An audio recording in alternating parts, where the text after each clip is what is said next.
Hello friends, स्वागत है आपका आपके अपने YouTube channel the knowledge train में। सबसे पहले तो आप सभी को नए साल की हार्दिक शुभकामनाएं। नया साल आपके जीवन में बहुत सारी खुशियां लाए और आप जो भी चाहते हैं वो सारी चीज़ें पूरी हों। ठीक है, आज हम पढ़ने वाले हैं भारत के प्रमुख बंदरगाह और दर्रे। ट्रिक के साथ पढ़ेंगे जिससे आपको आसानी से याद हो जाए। ये UP TET, C TET, super TET और जो अन्य प्रतियोगी परीक्षा हैं उनमें समान रूप से उपयोगी है। आइए शुरू करते हैं। सबसे पहले जान लें बंदरगाह क्या होता है। ठीक है, अगर साधारण भाषा में कहें तो बंदरगाह स्थल को जल से जोड़ने का स्थान है। ठीक है, जहाँ पे जो स्थल होता है वो जल से जुड़ता है उसे ही बंदरगाह कहते हैं। यहाँ पर बड़े बड़े जहाज़ों से कंटेनर ट्रेन या ट्रक पर लादे जाते हैं या फिर उतारे जाते हैं। ठीक है, तो बंदरगाह मोस्टली वही है जहाँ पर हमारा व्यापार से रिलेटेड काम होता है। ठीक है, तो बंदरगाह के प्रकार क्या हैं? जैसे दो तरह से अगर हम देखें तो मतलब अगर देखें तो मेन फैक्टर दो हैं, बड़े बड़े बंदरगाह और छोटे बंदरगाह। बड़े बंदरगाह हमारे 13 हैं। ठीक है, तो कृत्रिम और अगर बंदरगाह को देखेंगे दो तरीके से बांटे जा सकते हैं। एक ऐसा जिसको प्रकृति ने बनाया है, दूसरा जिसको मानव ने बनाया है, मानव निर्मित है, तो उसको प्राकृतिक कहेंगे जिसको प्रकृति ने बनाया है, और जो मानव निर्मित है उसको कृत्रिम बंदरगाह कहेंगे। ठीक है, तो कृत्रिम बंदरगाह क्या होता है कि ऐसा बंदरगाह जिसका निर्माण व्यापार या अन्य उद्देश्य के लिए कृत्रिम तरीके से किया जाता है, जैसे किसी चट्टान को काट कर और किसी प्रकार से, जैसे जो प्राकृतिक नहीं है, जिसको हम लोगों ने खुद बनाया है। ठीक है, तो वो कृत्रिम बंदरगाह है। जैसे न्हावा शेवा बंदरगाह है, ये महाराष्ट्र का है। ठीक है, और दूसरा है प्राकृतिक बंदरगाह। ऐसा बंदरगाह जो प्राकृतिक रूप से अपने स्वरूप में हो और उसका उपयोग किया जा रहा हो उसे प्राकृतिक बंदरगाह की श्रेणी में रखते हैं, जैसे विशाखापट्टनम बंदरगाह। ठीक है, तो ये पूर्वी तट के बंदरगाह हैं। पूर्वी तट पश्चिमी तट से तात्पर्य सिंपल सा है कि जैसे भारत का अगर मैप ऐसे नीचे से ऐसे लेके जाते हैं तो इधर आपको पता है, इधर जो है इस साइड में पूर्वी होगा और इस साइड में पश्चिमी होगा। ठीक है, इसमें कोई दिक्कत नहीं है, सभी को पता है। तो पूर्वी तट ये होगा, पश्चिमी तट ये होगा। तो पूर्वी तट के जो बंदरगाह हैं कौन कौन से हैं वो एक ट्रिक के साथ दिया गया है। 7 बड़े बंदरगाह हैं जो पूर्वी तट पर हैं। तो उसमें ट्रिक है, ए विशाखा तू चेन्नई से पारा और हल्दी कोलकाता ला। तो इसमें से जो ब्लैक कलर से लिखा हुआ है वो ट्रिक नहीं है, बाकी जो रेड से है ट्रिक में वही है। ऐसे हो गया एन्नौर जो तमिलनाडु में है, बंदरगाह का नाम है एन्नौर, तमिलनाडु में है। विशाखा से हो गया विशाखापट्टनम, आंध्र प्रदेश राज्य में है। तू से हो गया तूतीकोरिन, तमिलनाडु राज्य में है। चेन्नई तमिलनाडु राज्य में है। पारा पारादीप बंदरगाह है, पारा से पारादीप बंदरगाह ये उड़ीसा में है। हल्दी से हल्दिया बंदरगाह पश्चिम बंगाल में है और कोलकाता बंदरगाह भी पश्चिम बंगाल में है। ठीक है, इसको याद रखिएगा। अगला है अब आते हैं हमारे कहाँ के तट के, किस तट के? पश्चिमी तट के, मतलब इस साइड के। ये पश्चिमी तट है, इधर के बंदरगाह आते हैं। ठीक है, इस साइड वाले। तो यहाँ की ट्रिक ये है, यहाँ पे 6 बड़े बंदरगाह हैं। ट्रिक है, कान्हा मामा मंगनी को मुंबई गए। देखिए याद करने के लिए ट्रिक है, आपको ऐसे याद करना है। का से होगा कांडला, कांडला जो है गुजरात में है। नवा शेवा महाराष्ट्र में है। मर्म गोवा या फिर मारमा गोवा जो लिखा है इसको सिंपल मर्म गोवा बोलते हैं, ये गोवा में है। मंगलोर कर्नाटक में है। कोचीन जो है बंदरगाह वो केरल में है और मुंबई बंदरगाह जो है महाराष्ट्र में है। तो ये भारत में जो बंदरगाहों की वो मैंने अभी ट्रिक बताई, अब मैं उनकी सूची दे रहा हूँ। बड़े बंदरगाह 13 हैं, उनकी सूची दी गई है।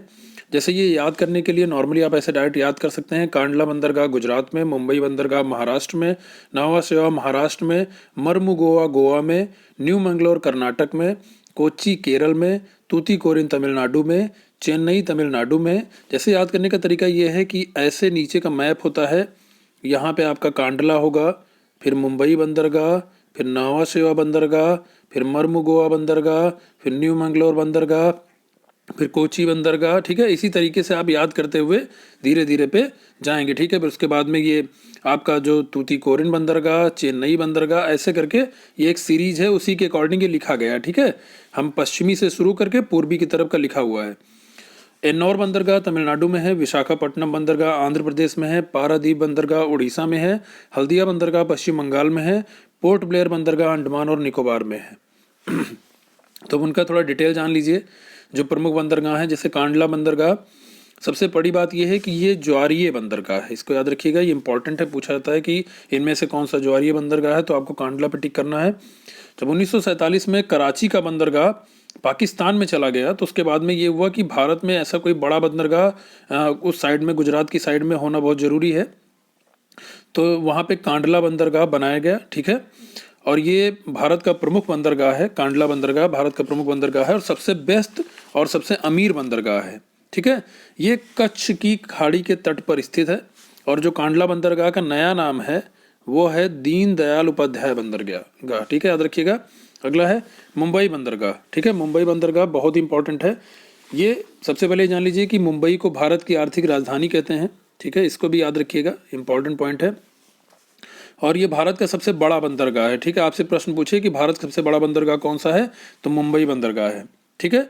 और आप जानते ही हैं कि मुंबई जो है वो सालसेट द्वीप पर स्थित है। सालसेट द्वीप सबसे ज़्यादा जनसंख्या वाला द्वीप है, मैंने क्वेश्चन कराया उसमें बताया हुआ है। अगला है नावा शेवा बंदरगाह। ये भारत का सबसे बड़ा कंटेनर बंदरगाह है। पहला इंपॉर्टेंट पॉइंट ये है, इसको अरब सागर के राजा बंदरगाह के रूप में जाना जाता है। और ये महाराष्ट्र में ये भी है, ठीक है। मुंबई बंदरगाह भी महाराष्ट्र में है, नावा शेवा बंदरगाह महाराष्ट्र में है। और इसका नया नाम जो है वो है जवाहरलाल नेहरू बंदरगाह, ठीक है। अगला है मर्मुगोआ बंदरगाह, ठीक है। मर्मुगोआ अगर आपको लिखा मिल जाए, ये थोड़ा सा ऐसे भी मिल सकता है, मर्मुगोआ, ठीक है। इस पे छोटा ओ की मात्रा लगा के मर्मुगोआ या फिर मर्मगोआ जो भी है, ये गोवा में स्थित है, प्राकृतिक बंदरगाह है। अगला है न्यू मंगलोर बंदरगाह, ये कर्नाटक में स्थित है। इस बंदरगाह से कुद्रेमुख की खान से निकला लौह अयस्क निर्यात किया जाता है, ठीक है। तो इससे एक इंपॉर्टेंट पॉइंट ये भी हम जान गए कि कर्नाटक के कुद्रेमुख से लौह अयस्क निकाला जाता है, ठीक है। अगला है कोची बंदरगाह। कोची बंदरगाह बहुत इंपॉर्टेंट है। ये केरल राज्य में स्थित है, एक प्राकृतिक बंदरगाह है, ठीक है। और ये पश्चिमी तट का सर्वश्रेष्ठ बंदरगाह है। यहाँ पे चाय, कॉफ़ी और मसालों का निर्यात होता है। कोची के बारे में हम आपको बता देते हैं, कोचीन या कोची, इसको अरब सागर की रानी कहा जाता है, इसको पूर्व का वेनिस भी कहा जाता है, ठीक है।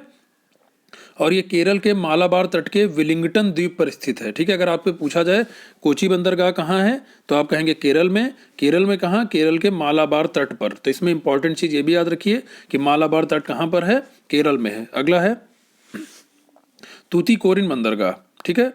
ये तमिलनाडु का दूसरा सबसे बड़ा बंदरगाह है। पहला पॉइंट ये कि तूतीकोरिन बंदरगाह कहाँ पर है, तमिलनाडु में है। इसको चिदम्बरम पोर्ट भी कहा जाता है, ये भी याद रखिएगा, ठीक है। अगला है चेन्नई बंदरगाह। चेन्नई बंदरगाह जो है तमिलनाडु का सबसे बड़ा बंदरगाह है और ये देश का सबसे पुराना कृत्रिम बंदरगाह है, ठीक है। तो इसमें एक इम्पॉर्टेंट पॉइंट ये है चेन्नई बंदरगाह में कि ये भारत का वही सबसे प्राचीन बंदरगाह है और सबसे बड़ा बंदरगाह मुंबई है। तो मुंबई के बाद दूसरा सबसे बड़ा बंदरगाह कौन सा है? चेन्नई बंदरगाह है, ठीक है। इसको भी याद रखिएगा। और ये चेन्नई बंदरगाह से मुख्य रूप से उर्वरक और लौह अयस्क, पेट्रोलियम, यही सब का जो है निर्यात आयात होता है, ठीक है। एन्नौर बंदरगाह ये भी वहीं पे तमिलनाडु में ही है। चेन्नई बंदरगाह के भार वहन को कम करने के लिए इसको बनाया गया है, ठीक है। ये भारत का पहला कंप्यूटराइज्ड बंदरगाह है, ये पॉइंट याद रखिएगा। अगला है विशाखापट्टनम बंदरगाह। तो आंध्र प्रदेश के विशाखापट्टनम में बंगाल की खाड़ी में स्थित एक प्राकृतिक बंदरगाह है, ठीक है। विशाखापट्टनम बंदरगाह इंपॉर्टेंट है, याद रखिएगा।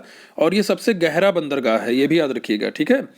सबसे गहरा बंदरगाह है ये विशाखापट्टनम बंदरगाह, ठीक है। अगला है पारादीप बंदरगाह। तो पारादीप बंदरगाह जो है ये उड़ीसा में स्थित है, उड़ीसा राज्य में स्थित है। और यहाँ पे उड़ीसा और झारखंड राज्य का लोहा जो लौह अयस्क होता है उसका निर्यात यहीं से किया जाता है, ठीक है। अगला है हल्दिया बंदरगाह। हल्दिया बंदरगाह जो है ये कोलकाता में हुगली नदी के डेल्टा क्षेत्र में स्थित है, ठीक है। इसका नया नाम है श्यामा प्रसाद मुखर्जी पोर्ट ट्रस्ट, ठीक है। इसका नया नाम है हल्दिया बंदरगाह का और ये कोलकाता में स्थित है, याद रखिएगा। अगला है पोर्ट ब्लेयर बंदरगाह, ठीक है। तो ये जो अंडमान निकोबार द्वीप समूह की राजधानी है पोर्ट ब्लेयर, वहाँ पे स्थित है और इसको 13वें प्रमुख बंदरगाह के रूप में शामिल किया गया है, ठीक है। अब आइए हम देख लेते हैं प्रमुख दर्रे और उनकी ट्रिक भी है, ठीक है। ट्रिक पे आप ध्यान दीजिएगा, दर्रे से और बंदरगाह से अलग अलग एक एक क्वेश्चन आता है। हो सकता है आपके पेपर में इसी वीडियो से 2 क्वेश्चन आ जाएं, ठीक है। एक बंदरगाह से और एक इससे दर्रे से। अगला है तो पहले हम देखेंगे जम्मू कश्मीर के प्रमुख दर्रे कौन कौन है। तो उसकी ट्रिक है जो पीर का बाबू, ठीक है। इस पे आप ध्यान मत दीजिए ज़्यादा, आप खाली ट्रिक देखिए। जो पीर का बाबू, तो जो से है जोजिला, पी से है पीर पंजाल, ठीक है, याद रखिएगा। जोजिला दर्रा, जो से पी से पीर पंजाल, का से काराकोरम, ठीक है, बा से बरनिहाल और बू से बुर्जिल। तो 5 दर्रे हैं, जोजिला दर्रा, पीर पंजाल दर्रा, काराकोरम दर्रा, बरनिहाल दर्रा और बुर्जिल दर्रा। ठीक है, ये 5 दर्रे इंपॉर्टेंट हैं, इनकी ट्रिक है जो पीर का बाबू। ठीक है, अगला है उत्तराखंड के प्रमुख दर्रे। इसमें 3 दर्रे हैं, इसकी ट्रिक है नीलिमा। तो नी से हो गया नीति दर्रा, ली से हो गया लिपुलेख दर्रा और मा से हो गया माना दर्रा। ठीक है, इसकी ट्रिक बहुत आसान है और तीनों दर्रे भी बहुत आसान है। नी से नीति दर्रा, ली से लिपुलेख दर्रा और मा से माना दर्रा। तो नीति दर्रा, लिपुलेख दर्रा, माना दर्रा ये उत्तराखंड में स्थित हैं। अगला है हिमाचल प्रदेश के प्रमुख दर्रे। तो इसकी ट्रिक है हिरोशिमा बड़ा। ठीक है, ही से हो गया हिमाचल प्रदेश, सॉरी ही से हिमाचल प्रदेश हो गया कि हिमाचल प्रदेश के दर्रों की बात की जा रही है। और इसके जो दर्रे हैं यहाँ से शुरू हो रहे हैं। रो से हो गया रोहतांग दर्रा, सीमा से हो गया सिपकिला दर्रा और बड़ा से हो गया बड़ा लाचा दर्रा। 3 दर्रे हैं, रोहतांग दर्रा, सिपकिला दर्रा और बड़ा लाचा दर्रा। ठीक है, सिपकला लिख गया है, सिपकिला होगा वहाँ पे। रोहतांग दर्रा, सिपकिला दर्रा और बड़ा लाचा दर्रा, ये कहाँ पे है? हिमाचल प्रदेश में। अगला है सिक्किम के प्रमुख दर्रे। नाथूलाल सिक्किम जाएगा। ठीक है, ये भी इंपॉर्टेंट है। नाथूलाल से हो गया नाथुला दर्रा, सिक्किम से ये हो गया कि ये सिक्किम राज्य के दर्रों की बात हो रही है। ठीक है, तो और जाएगा से हो गया जलेपला दर्रा। तो 2 इंपॉर्टेंट हैं, नाथुला और जलेपला कहाँ के हैं? सिक्किम के। ठीक है, अगला है मणिपुर का दर्रा। मणिपुर के दर्रे की ट्रिक है तू से हो गया तुजू दर्रा और मा से हो गया मणिपुर राज्य। ठीक है, तुजू दर्रा कहाँ का है? मणिपुर का है। ठीक है, इसको आप डायरेक्ट भी याद कर सकते हैं, तुजू दर्रा मणिपुर का है। अरुणाचल प्रदेश के जो प्रमुख दर्रे हैं, तो अरुण का दिया बुझा, अरुण से हो गया अरुणाचल प्रदेश। ठीक है, तो उससे कोई मतलब नहीं है। दिया से हो गया दीफू दर्रा और बुझा से हो गया बोमडीला दर्रा। तो दीफू दर्रा और बोमडीला दर्रा कहाँ पर हैं? अरुणाचल प्रदेश में। आप इसको नोट डाउन करिएगा, 1-2 बार आप इसको देखेंगे, ऑटोमेटिक याद हो जाएगा। ठीक है, तो इस वीडियो को आप लोग बहुत ज़्यादा शेयर कर दीजिएगा, लाइक कर लीजिएगा और चैनल को सब्सक्राइब करिए। और आप सभी को बहुत बहुत शुभकामना नए वर्ष की। एक बार फिर आप लोग अच्छे से पढ़ते रहिए, आप सभी लोग बहुत मेहनती बच्चे हो। ठीक है, हम आगे भी और वीडियो लेके आएंगे नोट्स के, और जो हमारी सीरीज चल रही है EVS के क्वेश्चंस की, वो भी। ठीक है, तब तक के लिए आप लोगों से हम शुक्रिया।